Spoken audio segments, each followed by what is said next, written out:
Hello and welcome to VB Learning Zone, brought to you by me, your instructor Alex Headley. In this tech help video we're going to learn how to parse the input into a console application. So if we jump back to the previous application that we built where we asked for someone's name and returned it, we'll just run this to see it in action again. So what is your name? Alex, and it returns back your name is Alex. It's great. But what if we wanted to take back a integer instead, for instance your age?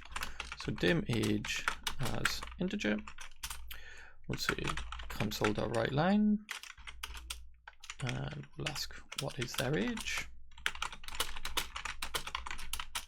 and then we'll say age equals console.readLine.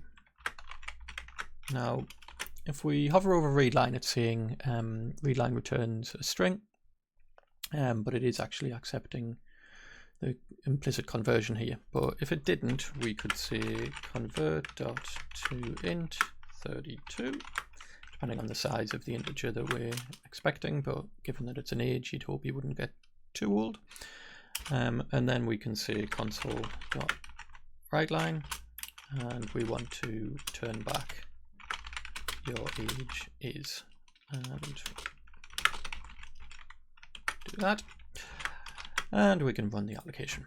So we say, what is your name? Alex. What is your age? 38.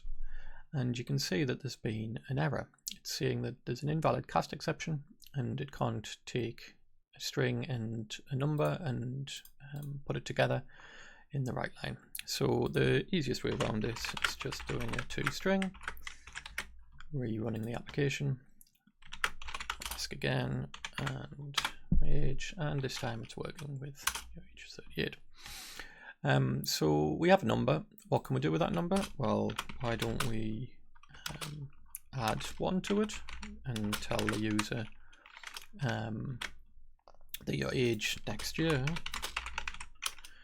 is,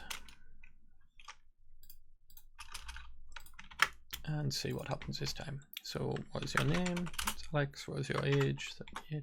Seeing your age next year is now 39. So as you can see, we've managed to take a string, convert it to an int, and then do mathematical operations on it. So this makes it possible to do any sort of complex calculations on that number now. And yep, that's it for today's lesson. Hope to see you in the next one. Thanks.